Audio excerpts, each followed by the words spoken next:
Recording progress. We are recording on the Zoom hole. Welcome to my Zoom hole, but the program's not called that. It's Welcome to the Good Listening Show here on UK Health Radio. And it's my great pleasure to welcome to a very wonderfully charged creative space called The Clearing, which is the sort of epicenter of what this show is about. The Clearing is where all good questions come to be asked. And all good stories come to be told. And then we're going to curate this lovely man, Toby Hulse, ladies and gentlemen, who is very welcome to The Clearing. So I'll just give you a round of applause to say hello. And hello. Hello, Toby Hulse. Now, Toby is a very, very natural storyteller, and I'm very excited to talk to him. He lives in Taunton now. That's not strictly relevant, but we were in Bristol, and he's part of the sort of Bristol circuit and global circuit of really wonderful natural storytelling theatre practitioners. I know that you say of yourself you're a playwright, theatre director and creative practitioner. I've always known you as a natural storyteller because actually, if I may, not to age us both my children, now 21 and 14, grew up on a series of shows at the Old Vic that you devised, created, curated. As we've just discovered, it's called No Loud Bangs, but what I remember in it was a giraffe, a bunny rabbit, a tent, a dog and a clown. And it just went on and on in a beautiful way. And there was a reincorporation each Christmas where, honestly, it was Lily's first theatre experience. And she's 21 and learning to be a primary school teacher, indeed lining her toys up with lesson plans from the get-go. And I'd like to thank you in no small part, I believe, for that, Toby, sincerely, because I think it's that inspired her to think, a bit like alongside Toy Story, that your toys could come alive, which is a wonderful... They can. They absolutely can. Welcome. So it's really lovely to talk to you. And in the spirit of improvisation, which I know you also teach, as soon as I got in touch with you to ask you if I could interview you, you immediately, man after my own heart, said yes. We also started to correspond, and I just happened to say huzzah, and you got back in touch to say huzzah was your favourite word. And then it keeps on giving, because even when I asked you to send me some biographical stuff, you said, here's some stuffage for you. And I was able to go, lovely stuffage. And then finally, when I did a WhatsApp to explain through what we're going to do, you then did another Bristolian thing. You went, cheers, drive. Because what's lovely is I'm going to be driving the narrative with you joining me as we give you a good listening to here on the show. So you're very welcome. It's now time to get you on the open road of who are you and what's your story. So Toby Hulse, how's morale? What's your story of the day, please? My story of the day. This morning I have been working on an adaptation of Alice in Wonderland. And I'd always said to myself that I would never, ever touch Alice in Wonderland because as much as I love nonsense, it's just too nonsensical. And actually, I don't find it holds together as a story. Alice seems to learn nothing. Nothing is achieved. But as with all good artists, if someone offers you money to do something, you have a go. So I've been looking at Alice in Wonderland and trying to tease the story out of that wonderful collection of nonsense, which actually really does make no sense whatsoever. And actually, I'm finding it's a celebration of the things that we do as children, which do not make any sense. And trying to find the theatrical version of that has been a joy, actually. That's my story of the day. So if I may, you've taken yourself down a bit of a rabbit hole on that one. Oh, yeah, absolutely. See what I did there. So it's all to play for. I'm going to curate you through the lovely storytelling metaphors of, and this is what it's all to play for, there's going to be the clearing and then a tree, alchemy, gold, cheeky bit of Shakespeare, and then a cake. And I also know that we have the particular Shakespeare that I've struck upon, the 7 Ages of Man speech. I know that was the epicenter to your own play, which you've done as a quick bounce through Shakespeare, which is called The Rough Guide to Shakespeare. That's right, yes. So when we get to that part, please do tell us about that, because that's a lovely resonance we also have in mind. So let's get on the open road. What is a clearing like for you, Toby Hulse, as I say, playwright, theatre director and creative practitioner? Where do you go? What is your clearing? Where is your clearing to get clutter-free and able to think? I think that the place where my mind is the clearest is on public transport. I love a train journey. I love a bus journey. I also like cycling. That's obviously not public transport, but there's something about the act of moving from one place to another, and particularly on a train or a bus where you have nothing else to do which I find really clearing of the mind. I like to turn my phone off and just enjoy the time that it takes to get from one place to another place. And as you said, at the moment, I'm staying in Taunton, but I'm still working in Bristol, which gives you about an hour each way of beautiful, clear time on public transport.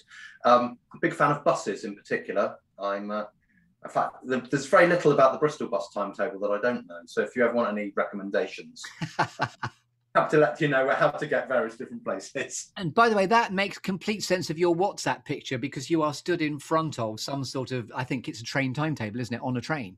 It is, yes. I hadn't even realised that. Yeah, that was taken on Oxford train station. I was waiting for a train to come back to Bristol. I'd been working at the Oxford Playhouse and was on my journey home to back to Bristol. And you're in good and illustrious company, in that I know people like Michael Palin also love being on trains and journeys around the world, that sort of thing. So I love the fact that you go. It's the place from A to B. That space is the gap. It's the gap. The gap's the important bit. It's the and I find also when cycling as well. There's something about the physical activity involved in cycling which stimulates the brain. Yes. I'm not a cyclist who dons lycra and goes around the Somerset Levels on a Sunday. I always have to be going somewhere. But I love travelling in Bristol by bike and leaving my flat and travelling to the Bristol Old Vic or to the Bristol Old Vic Theatre School or wherever I happen to be working that day. And that time taken on the road, engaged in physical activity, is a real brain stimulator. But I have to be going somewhere. That's why I could never have a rowing machine. Because it's just too static. Nor would you strap your bike to one of those places where you just pedal off the spot.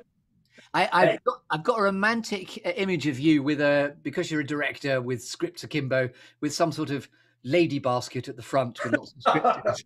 Oh, I wish. I actually had one of those bicycles once, but they're incredibly heavy. It was a proper 50s one with push rod brakes, and it looked beautiful, but it was impossible to cycle anywhere. And in Bristol, you need more than 3 Sturmey Archer gears, I find.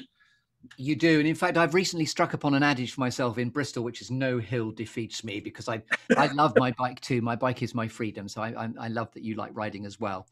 Wonderful. And also we have the Bristol Old Vic Theatre School in common. I know that you've been a long-standing part of the education department at the Bristol Old Vic, but also at the theatre school. To this very day, you are still teacher of improvisation, clowning and devising. Right. Yeah. Hurrah. So if I may, I'm going to join you then with a tree, rather comically, aboard the public transport of your choice. So we'll go with train, shall we? Because that's what you said first of all. Yeah. Oh, no, I think I'd prefer the X1 bus, please. Which between Weston-super-Mare and the Bristol bus station. I love that. We've got a specific... It travels via such glorious places as Congresbury, Yatton, Backwell. It takes a lovely circuitous route to Bristol through some lovely countryside. So yeah, we're on the X1 bus. I'm loving the language choices so far. Things like circuitous, and I said lady basket, which I enjoyed and didn't ever expect to be saying in my life. So it's the X1 bus, to be really specific. Yes. And as we're being really specific, what time of day do I join you with the tree? I think it's late afternoon. So I'm returning from Bristol. The sun's just coming down, and we will be passing specifically past Cleve Nursery. Lovely. And I know you said you wanted to turn your phone off, so excuse the interruption. I'm going to stand right next to you now with a shrubbery. It's a bit sort of Waiting for Godot-esque, the tree. The idea is it's a lovely metaphor where we can shake your tree to see which storytelling apples fall out. And you were kind enough before we spoke to have thought about 4 things that have shaped you, 3 things that inspire you, 2 things that never fail to grab your attention, borrowed from the film Up. This will be familiar to listeners now. Oh, squirrels, which is that lovely doggy distraction thing. And then finally, a quirky or unusual fact about you, Toby Hulse, that we couldn't possibly know until you tell us. So here I am in your X1 bus, interrupting your journey with my tree. Over to you to shake your canopy, please. Right, we'll give it a good shake. So we're starting with 4 things that have shaped me. That's the question, isn't it? Yes. I would say one of the, and it links in with buses actually and trains. One of the things that I believe has shaped me is that my parents separated when I was 10 and then later divorced. And we spent a lot of time, my brother and sister and I, we lived with my dad during the term time, and then we'd go and visit my mum during the holidays. And any bits where it was kind of rough between my parents, we would go and stay with my grandparents who lived near Lewes in Sussex. So in effect, I was brought up by 5 different people. And when we would go to visit my mum, she was living in Cambridge and had a vast selection of friends drawn from people who were at the university, local squat punks. She worked with a housing, a hostel for homeless men. So there was any number of people, adults in our lives, from about the age of 10, 11 onwards. And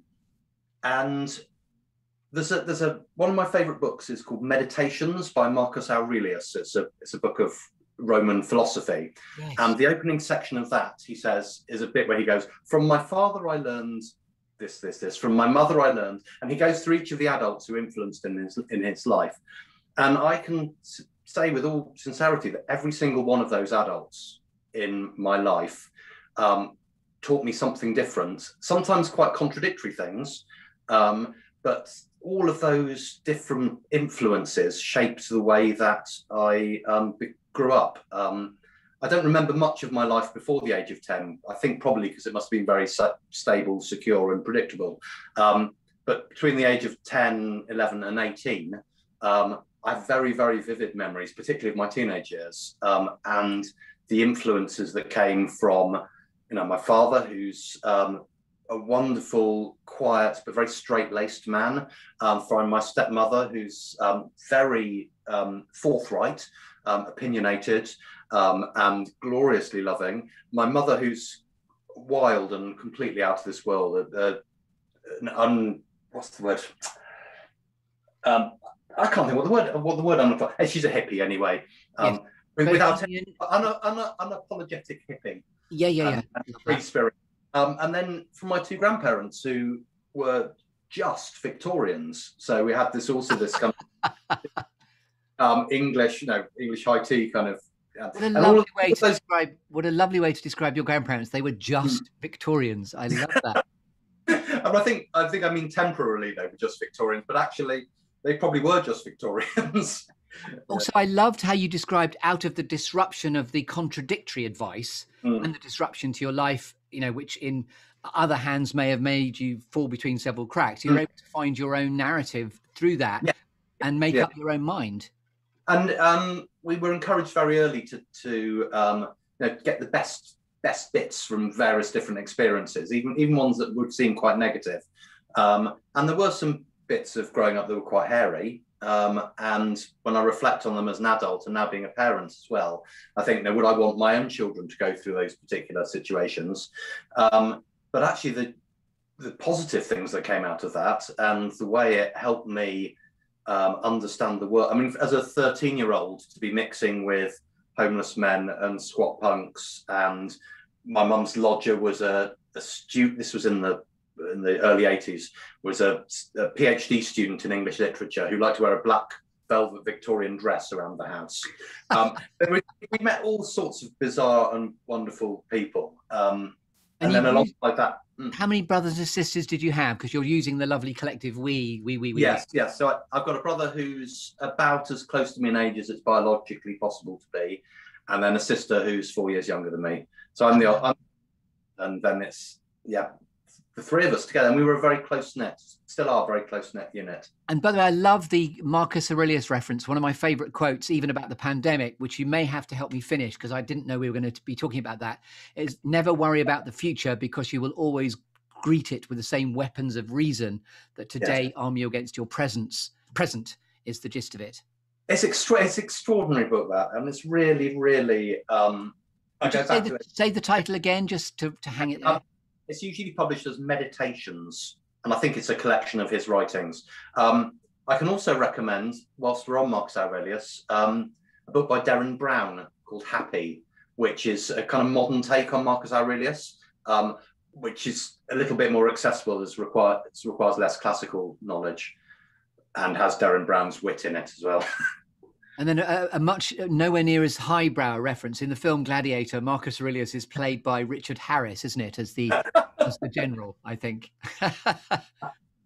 Wonderful. So I loved the journey of that, and the memories really beginning from sort of 10 onwards with that idea of disruption, but out of adversity comes great creativity. And the shaping and the hewing of the man that becomes subsequently Toby Hulse. That's a lovely starter for what's shaped you. So next to continuing the shape age. Okay, it's funny. As we talk, I can start to spot patterns which I hadn't noticed. So here's another one where out of something adverse comes something else. So when I was my final year at university, I went to the Edinburgh Fringe Festival with a show which was an adaptation of a short story by Gogol called The Nose. And at the time, this was 88, everyone was really into Steven Berkoff. So what this means for those who aren't familiar with his theatre is it's a lot of people dressed in white shirts and black trousers, moving very, very slowly and beautifully on stage, with kind of outbursts of violent behaviour and slightly clown-like makeup. And like many people of students taking shows to Edinburgh that year, I thought I had made a Steven Berkoff show out of The Nose. And we put this beautifully crafted piece onto the stage for the first performance, and the audience roared with laughter. I mean, like properly, like belly laughed at this thing that we'd made. And we sat in the pub afterwards going, this is peculiar. We thought we'd made a hardcore Steven Berkoff social, what's going on? And we realized that what we had done is accidentally, we had put all of our rehearsal jokes onto the stage alongside this other stuff, and what we created was a clown show. Even though I didn't know that clown shows existed, this was all new to me. So we were able to go back the next day and listen carefully to where the laughs were, and then work on those bits and ask ourselves, why are these things funny? What is it that's making the audience laugh?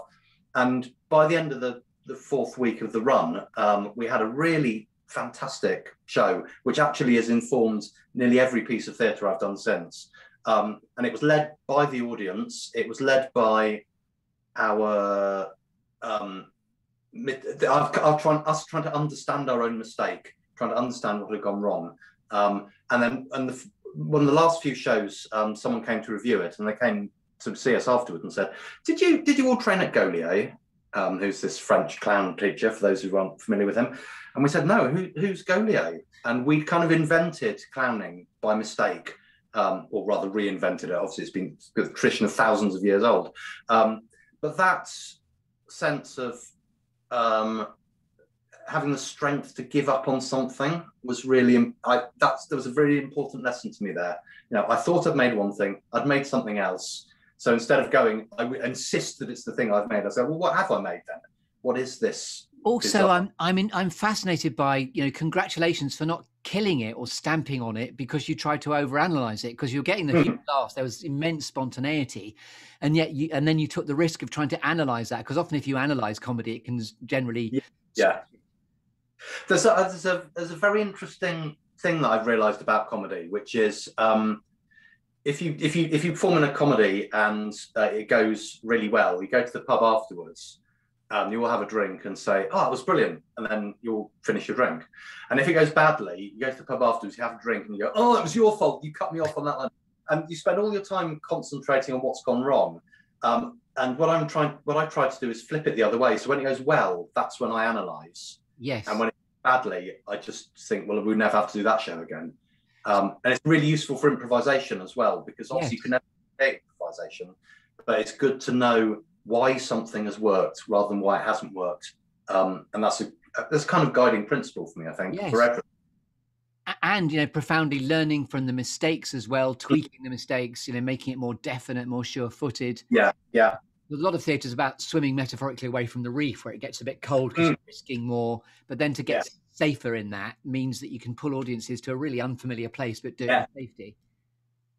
Yes, but I think that's the same with not to start sermonizing, but I think it's the same with life as well, actually, which is, learn from the successes. And when things go wrong, just go, "Oh, it went wrong," and then move on. I think that's something. I've heard that same idea framed beautifully recently, as when shit happens or stuff happens, to just go, well, plot twist, and then work out how to adapt. Yeah, brilliant. Yeah, that's I think that's what I learned from that show. That's a good. And how beautifully formative that was, because as you've said very generously to your own canon of work, that informed everything that followed since. Yes, yeah. I've basically been trying to tell the same joke over and over again since, from the age of 21 onwards. Well, you're in good company. I've been doing it from younger. Same old cobblers rehashed for decades. Marvellous. So I think we're having a lovely journey shaking your tree. I still think we're in the shapeage foliage, if I may. Yeah. So a third thing that shaped me was, I thought about this actually for the amusing fact that you might not know about me, but when I first left university, I thought I was going to go and work in the theatre and become incredibly famous very quickly. Actually, what happened is I ended up in London without any work whatsoever. And I went to Office Angels and High Holborn and said, I've got a degree in English. I've been working in theatre. I can put you up some not very good scaffolding and some not very good wooden things that'll last about a week. What job have you got for me? And they said, you've got a degree in English. You're probably good at putting things in alphabetical order. And I said, yeah, I'm well on that. And they gave me a job at Morgan Stanley International, which is an American investment bank.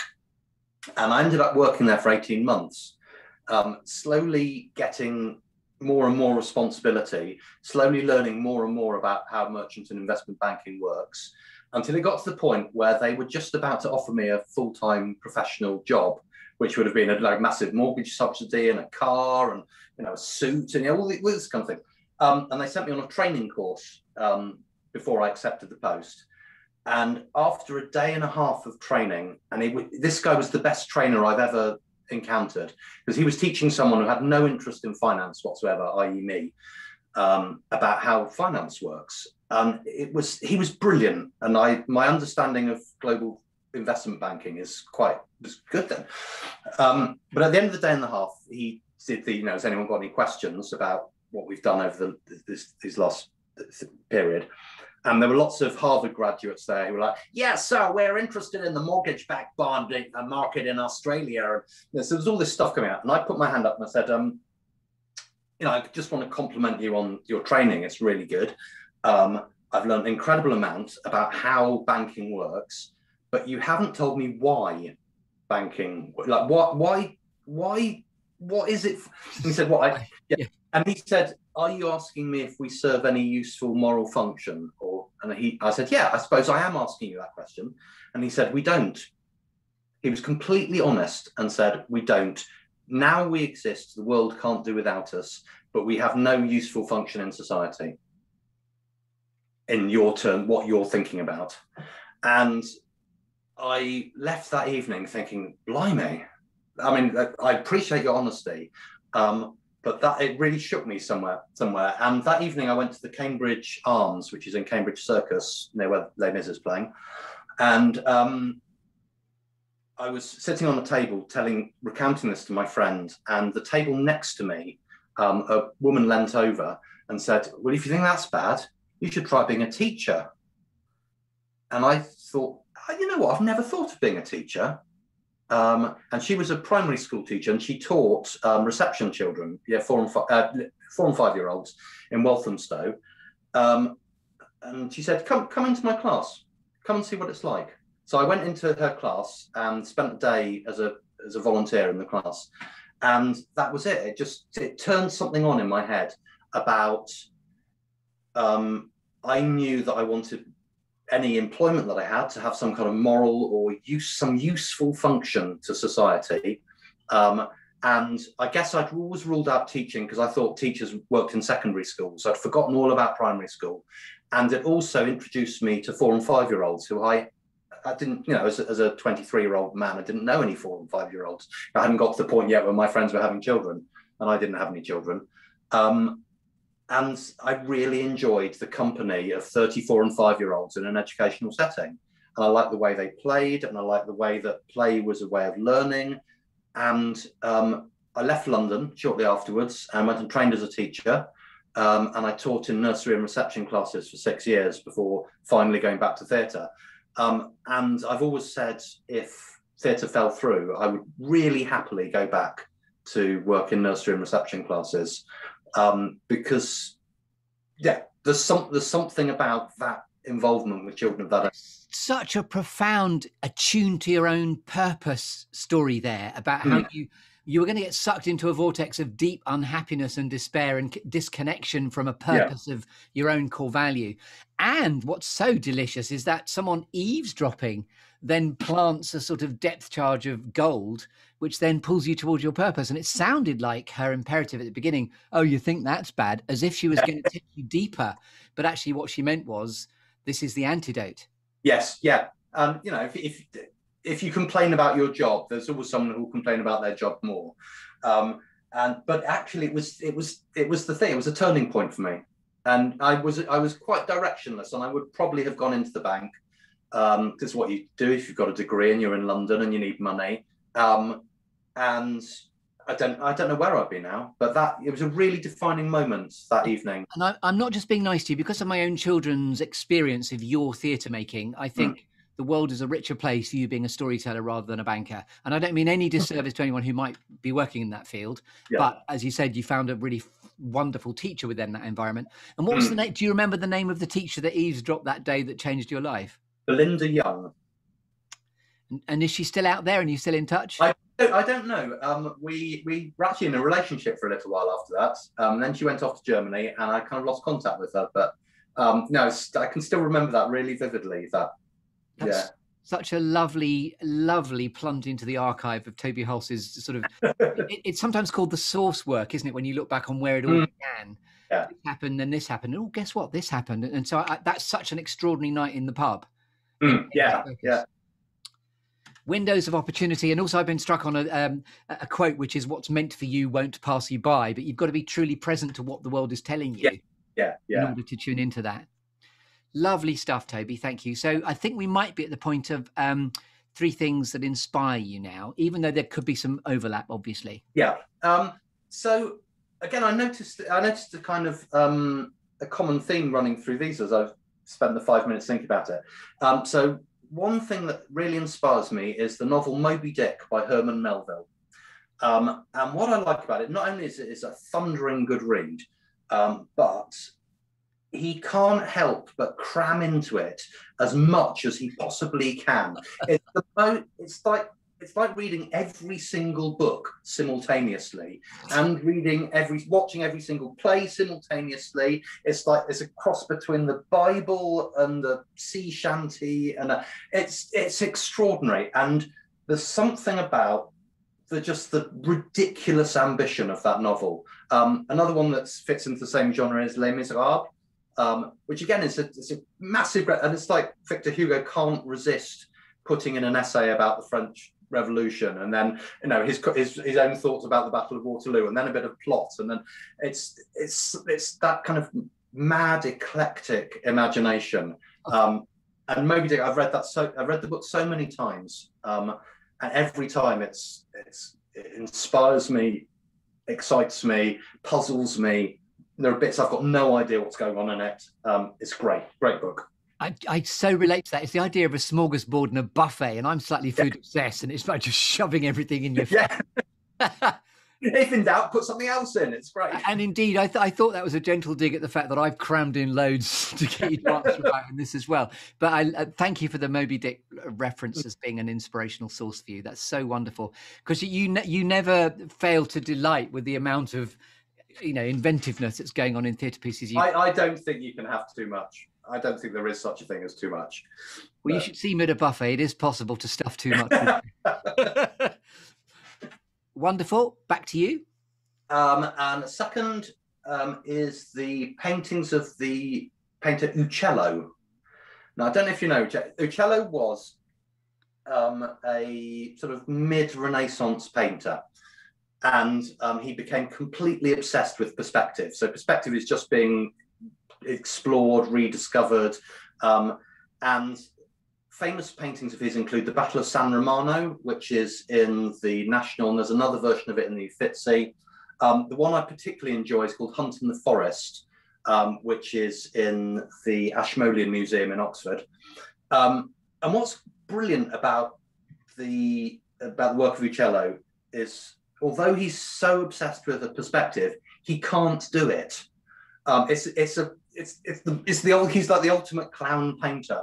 He's got failure all over his work. I have a print of The Hunt in the Forest above my kitchen sink, and so the trees are all perfect. Remember in junior school where you learn perspective and you do train tracks? Yes. It's as good or as bad as that. So the trees all line up very neatly in rows so that he can demonstrate how that he can do trees getting smaller. Would you be kind enough to share that so I can share it if people want to see it as well? Yeah, do that. Oh no, I'm not in my house at the moment, unfortunately. No, but when you can, I mean, postscript, if you can. Yeah. Oh yeah, and the Battle of San Romano, all the corpses fall along the lines of perspective. They're exceptionally bad paintings. So bad they're brilliant, you mean? Yes, yeah. And you can see it's like as if a train spotter were trying to paint a picture of a train, and there would be too much detail in there, and they'd have missed the big picture in looking at this tiny picture. I also so loved what you just said about he had failure written all over his paintings. Which is sort of the artist's way, isn't it? Because everyone's bumbling about trying to sort of find the next idea. The creative endeavor is fantastic. There's a story about him in Vasari's Lives of the Artists, which I'm sure isn't true because the book's full of nonsense, but apparently on his deathbed, he was found clutching a piece of paper on which the secret of perspective was drawn. And it was a circle with lines radiating out of the centre. And that's what he spent his entire life trying to. How lovely that apocryphally someone slapped it in his hand for him to look at. Just before you go, dear, this is the answer. Here you go, is the answer. That's so lovely about what would we expect to be slapped in our hand to give us the answer. Yeah, and then my third inspiration is, and there are a number of people I've known who've done this, and all the best teachers do it. You ask them a question and they have the nerve to say, I don't know. In fact, it's anyone who has the nerve to say, I don't know, I think is an inspiration to me. It requires a real humility, and it requires a real kind of self-knowledge and truth to say, I don't know. I don't know the answer to that. We can find it out, but I don't know. And I think that's a really important principle for me as well. I don't know the answer to that. That's a lovely attestation to the notion of confidence at its centre, the confidence to say, I don't know. Yeah. And you can always spot a good teacher because they'll, at some point, you'll hear them say, I don't know. I love it. And it's one of my favourite phrases. And one I don't doubt you don't have to use very often, but one I don't doubt you use. Oh, yeah. I will always admit if I don't know something. And that's that lovely teacher mantra of I don't know and I'll find out for you. Absolutely. Yes, yeah. And it's some Greek philosopher, isn't it? That's the beginning of knowledge, is to know that you don't know anything. But I can't remember which one. I got distracted by Marcus Aurelius and forgot the Greeks. A fine distraction, the Roman Marcus Aurelius. Lovely. Okay, now we could be at two things that never fail to grab your attention, a la squirrels from the film Up. All right, yeah. Well, the first is bridges. I love a good bridge.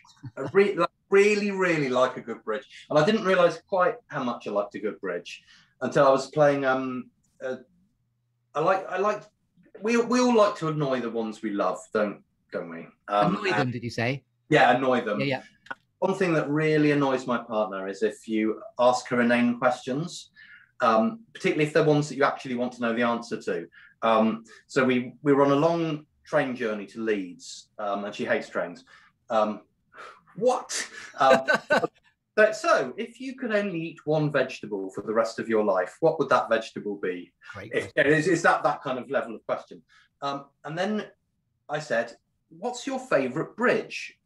And then I suddenly realised, actually, you know what? I do. I have favourite, and I realised that actually bridges, I'm really fascinated by them and the way that they connect things, but they also mark the separation between things. They come in all sorts of shapes and sizes. Oh gosh, there's a lovely metaphor in this in your life's journey about the metaphors from one opportunity to the next, the bridge. Yeah, and the fact it's a journey between one and another. Could be an aqueduct. Is an aqueduct? Yeah. What about the aqueduct? My particular favourite is the Tamar Bridge. Ah. Don't know if you're familiar with that. Well, I have there's a friend I know who works in learning and development who's called Tamar. So, all right. So, and I do know the Tamar Bridge, but it's just very interesting. Then you meet somebody who seems to be named after a bridge. Whether they were conceived against the railings of it, I don't really know. But yeah, but it's a particular. I find Tamar particularly interesting compared to the Clifton Suspension Bridge, which we both know and love. Yeah. Designed by Brunel, but he is an inspiration. He's another inspiration for me, Brunel. But what's great about him, he never does the same thing twice. So Suspension Bridge, he's designed with it, a classic suspension art like that. And then Tamar Bridge, he's reversed that. So the arch goes the other way. And it's beautiful. It's, anyway, yeah, so bridges is lovely. Always distracts me. Yeah. And another is, and I realised as I was doing this the other day, I caught myself doing it. And then I realised it's the thing that I learned from my grandmother, who was one of the just Victorians. Which is I like to read shop signs out loud as I drive past them. Henry Smith Collier. And she would do this. She would read out signs, names. It's something about the act of reading, but where there's kind of no narrative. And I think she was just very bored. She was never allowed to drive. My grandfather always drove, being just a Victorian. Did you pick that up from her? So you've started to emulate her. So you're becoming your grandmother. I love that. Yeah, and I didn't realise I had the habits until I was travelling in a car with people, and then I was saying the name, and the names on shops and the names. If I was in the car with you, what we've done with our family historically, if Stan, for example, just randomly reads something, we go, "Oh, free reading, please." It's when the child finds that they can just do the reading of their own volition. So bless you for being a free reader, Toby Hulse. Are there any favourite shop signs that you've gone past that you particularly enjoy? No, I mean, this has taken me very quickly into something which distracts me in a very negative way, which are the shop signs that are incorrectly punctuated. Get him started. Yeah. But yeah, there's a great one in... well, there's one of them in Backwell. Since we're on the X1 bus, we'll be passing it soon, which is Amy's Winehouse, which is I see what they've done there. Yeah, but what's good about the one in Backwell is it's part of a chain. It's a chain of two. The other one is somewhere down towards Henleys. There's an Amy's Winehouse there as well. And I can't remember quite what it says in the Backwell one, but it says something like Amy's Winehouse, part of the chain or something. It's glorious. They've really thought that through. Yeah. Love that. I think we might now be then at the quirky or unusual fact about you we couldn't possibly know until you tell us. Yeah, so it's what's interesting about working with children and having children is you realise that essentially they're almost fully formed at the point of birth, aren't they? So if I think about how William was, like the amount of time of his delivery and how he was as a toddler, that's basically what he's like now as an 18-year-old, just in baby form, and similarly with Emily. So I'm quite interested in looking back at my own as far back as I can remember and trying to see if the seeds of who I am now are contained somewhere early on. And this is I think tells us everything you need to know about my playwriting career. So I wrote my first play when I was 8, and it was written for the Cub Scouts for me to get my entertainer's badge. And it was the story of a sailor who was simultaneously Sir Francis Drake and Sir Walter Raleigh, because I knew some historical facts, but I hadn't bothered to do the research. And so collated the two into this wonderful figure who sails around the world, brings potatoes and tobacco back to Britain, defeats the Spanish Armada on the way, and then lays a cloak down in front of Queen Elizabeth I whilst presenting her with a potato. I give you Toby Hulse's Moby Dick right there. and that play was performed by my six, obviously, and I got my entertainer's badge. But there's something I wish I still had that script. I really do wish I still had it. I mean, I can remember writing it longhand, obviously. This would have been 1975, something like that. No photocopies. Writing copies out longhand, giving them out to my sex, that's performing them. You never know. It might be in a scout hut somewhere random in its own glass case. In Croydon, it would be then. Yeah. In Croydon. I love, great, quirky, unusual fact. Thank you.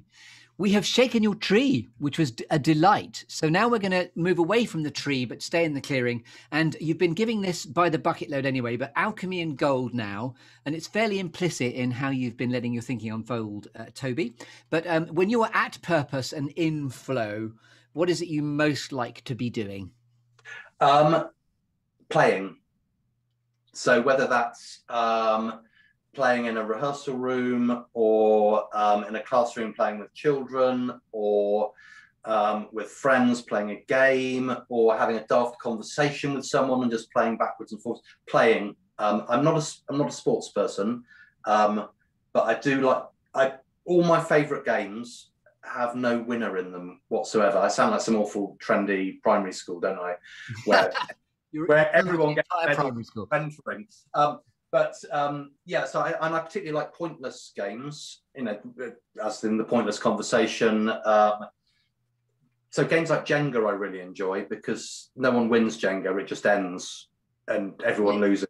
Although, if I may, when it falls over, you get the blame for it falling over, don't you? So if but then, so someone might lose, but no one win. You can't win Jenga, can you? That's true. Twister, similarly, you can't win Twister. Everyone falls over and everyone laughs. And those, so playing is what I like doing best. And I count myself very lucky that of the 3 careers I've had, 2 of them have involved substantial amounts of playing. And not much playing in Stanley. And I don't know where this is coming from, but Twister is also a dangerous game because some people can get pregnant. Pish and tush. So I love that. Just being at play is when you're happy. I love that. So now I'm going to award you with a cake, Toby, which is a multi-layered cake where you're going to put a cherry on the cake, which is the legacy of our conversation. And we've arrived with plenty of time to be able to unpack this. It's also where we can resonate as the park-up point with Shakespeare. And I know, as I said, that you've done a rough, see what you're doing there, guide to Shakespeare in the play that you did. And you too have enjoyed riffing his artistically on the 7 Ages of Man. We'll get there. But the cherry on the cake takes the form of the best piece of advice you've ever been given, and or a favorite inspirational quote that's always given you succor and pulled you towards your future, even though you've given us you talked about Marcus Aurelius earlier on. And then finally, inspired by Shakespeare's All the World's a Stage, to both of our enjoyment, how would you most like to be remembered?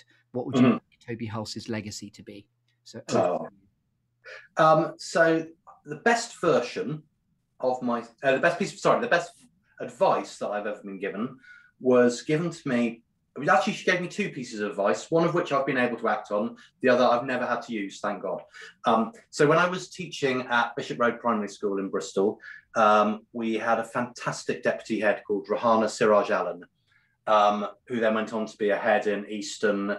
She's one of those inspirational teachers that you meet. And I was fairly newly qualified when she started. And she talked about having been a deputy head in a city school in London. And she gave me these 2 bits of advice. One is, if a parent comes in to your office looking for a fight, the first thing you should do is hand them a cup of tea on a saucer and a cigarette, because then both of their hands are occupied and they can't hit you. I've never had to use that piece of advice, but if we're in that situation, I remember a cup of tea on a saucer and a cigarette. But the other piece of advice she gave me was if a parent comes in to complain to you, or an Ofsted inspector, or at any point someone starts to point out something that's gone wrong, your answer should be, yeah, it's good, isn't it? So, and the example she gave was, so a parent came in to me and complained that their son's reading book hadn't been changed for 2 weeks. And you go, yeah, it's good, isn't it? That means they've had more time to consolidate their learning. So what she's suggesting is that idea of, yeah, it's good, isn't it? It's sort of owning your mistake, embracing it, and then trying to find the positive thing inside that mistake. Because yes, the reading book should probably have been changed more than after 2 weeks, but finding the good bit in the mistake, I think, is a really useful thing. And that, yeah, it's good, isn't it, is I find it so helpful, and it's really helpful in rehearsals. When something goes wrong and they go, oh no, this won't work. Yeah, it's good, isn't it? Because that means we can do this. Or Yes. yeah, because that means, and it's just embracing the mistake is really important to me. And embracing the mistake is a lovely through line in what we've been talking about, actually. Yeah. And I always remember that moment where she told me that. I would also like to give you a quotation, if that's all right. I wrote it down on a bit of paper so I get it correct. So alongside Moby Dick, a very favourite book of mine is called Tristram Shandy by Laurence Sterne. And it's a wonderful book about nothing. Those of people who haven't read it, it saved them days of their lives. So Tristram Shandy is trying to give his life story, but he doesn't know where to start. And it's a book about a man who can't start a book. And it goes on for 10 volumes with him. And it's just, he's getting all round about the hazard. It's about him talking about things that he can't talk about. He had some awful injury when he was a child, where his nursemaid held him out of the window and the sash dropped down. She held him out the window because he needed to urinate, and the sash window dropped down. And then the rest of the book's about him talking about what it isn't that has been cut off. You know, it's not his, it's a brilliant book. And was made into a great film with, what's his name? Steve Coogan, called A Cock and Bull Story, which is it's a very good version. But in the letter at the start of that book, he's writing to, I think it's Addison, the Prime Minister at the time, and he gives the reason why he's written the book. And he says, because every time a man smiles, but much more so when he laughs, it adds something to this fragment of life. Now that's something worth living for, I think. If what you can add to the fragment of life is a smile or a laugh, is just a lovely thought.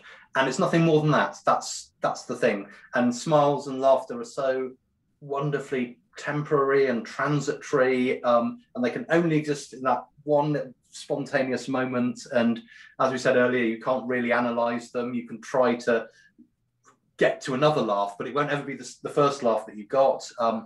So Laurence Sterne's Tristram Shandy, every time a man smiles, but much more so when he laughs, it adds something to this fragment of life.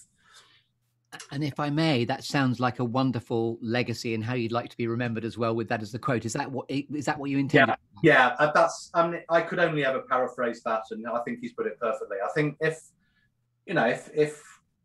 after I'm long dead and gone, there are still some bits and pieces here and there that are making people smile and laugh, I'm just adding something to the fragment of life, then I think I've done a pretty good job. Toby Hulse, it's been such a pleasure talking to you.